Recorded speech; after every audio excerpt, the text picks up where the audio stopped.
ఏమో, రెండవది ఈవీఎంల లాంటి చర్చ తీసుకొస్తారా, మూడవది శాసనసభకు సంబంధించిన తమ విధానం ప్రకటిస్తారా, రేపు ఆ సమావేశం అయిన తర్వాత వచ్చే అధికారిక విధాన ప్రకటనను బట్టి మనం ఒక అభిప్రాయానికి రావచ్చు. ఈ లోపల ఆర్థిక శాసనసభ వ్యవహారాల మంత్రి పయ్యావుల కేశవ్ ఆయన బాధ్యతలు తీసుకున్నాడు. మన బుచ్చే Chowdary senior most protem speaker, ప్రస్తుతానికి ప్రోటోన్తో సరిపెట్టండి అని చెప్పారు. ఇలా ఉన్నారు. ఉదాహరణకు మన మిత్రుడు రఘురామకృష్ణరాజు, అంటే మీడియా మిత్రుడు. ఆయన పరిస్థితి ఆయన ఏంటి, నేను కృష్ణదేవరాయలు రాజుని చేసి తిమ్మరుసులాగా మిగిలిపోయానని ఎక్కడ ఆయన చెప్తున్నాడు. అయితే నాకేం బాధ లేదు, దీనికి పునాది వేసింది నేను, పునాదిలో నేనే ఉంటాను, తర్వాత ఏం జరుగుతుందో చూద్దాం, నేనైతే నాకేం అసంతృప్తి లేదన్నారు. మంచి మాట. మొత్తానికి ఇప్పుడు బుచ్చే చౌదరి కూడా మొదట గెలిచాడు సీనియర్, ఇప్పుడు ఆయన ప్రోటోన్ స్పీకర్, అంటే అసలు పదవే తాత్కాలిక స్పీకర్, అంటే అసలు స్పీకర్ రాగానే ప్రోటోన్ స్పీకర్ పని అయిపోతుంది. తర్వాత ఏం చేస్తారో మనకు తెలీదు. ఇలా ఒక్కొక్కటి ఇటువైపు కూడా, మీరు అటువైపు అడిగారు కదా, ఇటువైపు కూడా ఇలా ఒకరోజు గౌరవం పెద్ద ఒక్కొక్కటి సెటిల్ అవుతుంటుంది. తర్వాత ఏదైనా ఇవ్వచ్చు, అనేక బాధ్యతలు అనేక పనులు ఉంటాయి కదా ప్రభుత్వం అన్నాక. బట్ ఏదైనా ఇవ్వాలి అనే ఒక భావాన్ని అయితే ముందు అందరిలో ఎప్పటి నుంచో ఉన్నారు, ఆయన ముందు రోజు నుంచి. అలాగే రఘురామకృష్ణరాజు అసలు నిర్విరామ నిరంతర 24/7 ఛానల్స్ కాదు ఆయన, మొత్తం 365/24 పద్ధతిలో చేశారు. కాబట్టి బహుశా నాకు తెలిసి దేశంలో కూడా ఏ మీడియాలో ఒక్క వ్యక్తిగా లేదా ఒక నాయకుడిగా ఇంతసేపు మాట్లాడి ఏకధాటిగా అది చేసి ఉండరు. దానికి రచ్చబండ అనే పదాన్ని పూర్తి సార్థకం చేశాడంటే ఎలక్ట్రానిక్ మీడియా యుగంలో రచ్చబండ అనేది ఎలా ఉంటుందంటే రఘురామకృష్ణరాజు గోష్ఠిలాగా ఉంటుందని ఒక అభిప్రాయం కలిగించాడు. చంద్రబాబు నాయుడు బుర్రలో మరి ఏమైనా ఉందేమో చూద్దాం. ఇప్పుడు డిప్యూటీ స్పీకర్ అన్నది అయ్యన్న పాత్రుడికి ఇదైనా, ఎందుకంటే అయ్యన్న పాత్రుడు అంటే ఆయన భాష అవన్నీ అందరికీ తెలుసు కదా. అంతకుముందు తమ్మినేని సీతారాంకు ధీటుగా అక్కడి నుంచే వచ్చిన వ్యక్తి ఉండాలని పెట్టినట్టుగా ఉన్నారు. ఈ లోపలే ఆయన రంగంలోకి దిగిపోయారు అనుకోండి, అది కూడా ఉంది. అంటే మన సభల పరివర్తన కూడా ఎలా ఉందో కూడా మనం దీన్ని బట్టి తెలుసుకోవచ్చు. సో అప్పుడు డిప్యూటీ స్పీకర్ నేను చెప్పబోయింది, డిప్యూటీ స్పీకర్ సాధారణంగా వేరే మిత్రపక్షానికి ఇస్తారు అని 1-2 పేర్లు జనసేన నుంచి వచ్చాయి. ఇప్పుడు అది కాదు, బీజేపీ వాళ్ళకి ఎవరికైనా ఇస్తారేమో అలా అంటున్నారు.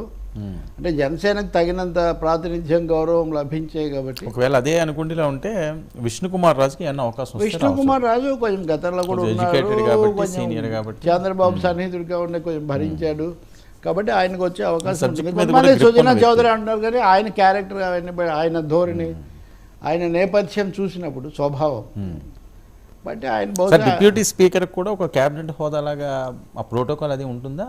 ఉంటుంది రాజ్యాంగ పదవి. ఎస్, అంటే నాదెండ్ల మనోహర్ డిప్యూటీ స్పీకర్ హోదాలో చాలా రోజులు సభ నడిపించారు కదా.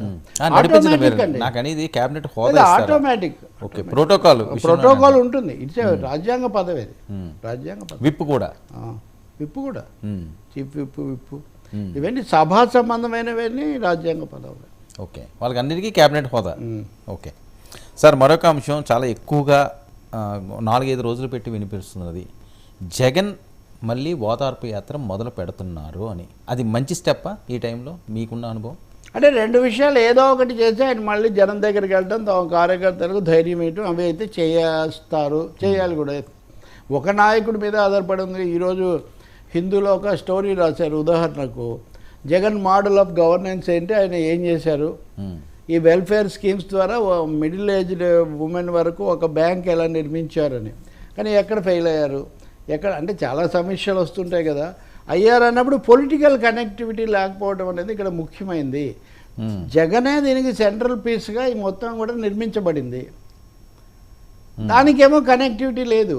తెలుగుదేశం పార్టీ సాంప్రదాయకంగా మీటింగులు పెట్టుకుంటూ ఏదో ఒక యాత్ర గర్జన ఏదో ఒకటి చేసుకుంటూ వాళ్ళు వెళ్ళారు. జగన్ ఏమో తాను సభలు పెట్టినప్పుడు పెద్ద సభలు పెట్టి అందులో తను వచ్చి కనపడి తప్ప ఇంకేం చేయలేదు. కాబట్టి జగన్ సెంట్రిక్, జగన్ కేంద్రిత పార్టీ ప్రభుత్వం అయ్యాయి. ఇప్పుడు ఓడిపోయిన తర్వాత మళ్ళీ ఎవరు బాధ్యత తీసుకోవాలి, ఎవరు మళ్ళీ వాళ్ళకు కనిపించాలి, అది ఆయన బాధ్యత కదా. సరే ఓదార్పు అని మళ్ళీ అంటారా, ఓదార్పు అంటే దాని మీద తప్పకుండా కొన్ని కామెంట్స్ ఇప్పటికే వస్తున్నాయి. అందుకనే వేరే పేరు పెట్టుకుంటారా, లేకపోతే ఏమంటారో చెప్పలేదు, నేను పేరు సజెస్ట్ చేయదలుచుకోలేదు, అది వాళ్ళు పెట్టుకున్న తర్వాత మనం మాట్లాడదాం. సరే, ప్రభుత్వ వాటి మీద పేర్లు మార్పు. కానీ అంతకంటే పయ్యావుల కేశవ్ నేను ఇందాక ఆగిపోయింది అదే, జగన్ గారు సభకు వస్తాడో లేదో తెలియదు, సభకు వస్తే మంచిది, వచ్చి అన్నీ మాట్లాడాలని మేము కోరుకుంటున్నాము. ఇప్పుడైతే సభ వరకు అయితే మేమే ఆ పక్షం మేమే ఈ పక్షం మేమే అన్నంతమంది మేము ఉన్నాం, కానీ జగన్ వచ్చి మాట్లాడాలి అంటున్నారు. అది నిజంగా ఆయన రావాలనే ఎవరైనా కోరుకుంటారు, అప్పుడే ప్రజాస్వామ్యం సంపూర్ణమవుతుంది. సార్, పేర్లు మార్పులు, జగన్ గారు పెట్టిన పేర్లన్నీ కూడా ఒకటొకటి మార్పులు చేర్పులు చేస్తున్నారు. ఈ సహజంగా తీసుకోవాల్సిన అంశమా, లేకపోతే వాళ్ళు పేటెంట్ హక్కులా ప్రభుత్వాలు? అత్యంత సహజంగా రాజకీయ అనివార్యతగా దీన్ని తీసుకోవాలి. దీని మీద ఎవరికి ఫిర్యాదు చేసేటటువంటి హక్కు కానీ అవకాశం కానీ లేదు. మేము చేస్తే తప్పు, మేము చేస్తే ఒప్పు, మీరు చేస్తే తప్పు అనే అవకాశం లేదు. మీరు ఆఖరికి ఎన్టీఆర్ స్థాపించాడు పాపం. దేశంలోనే మొదటి ఆరోగ్య విశ్వవిద్యాలయం, ఆరోగ్యానికి ఒక విశ్వవిద్యాలయం పెడదామన్న ఆలోచన వచ్చింది ఆయనకు. కొంతవరకు ఆయన ఆరోగ్యవంతమైన పాలకుడు పాపం, ఇవన్నీ ఆయనకి ఏం తెలీదు. సో ఆయన దానికి ఎన్టీఆర్ హెల్త్ యూనివర్సిటీ అని పేరు పెట్టుకొని ఛాన్సలర్గా కూడా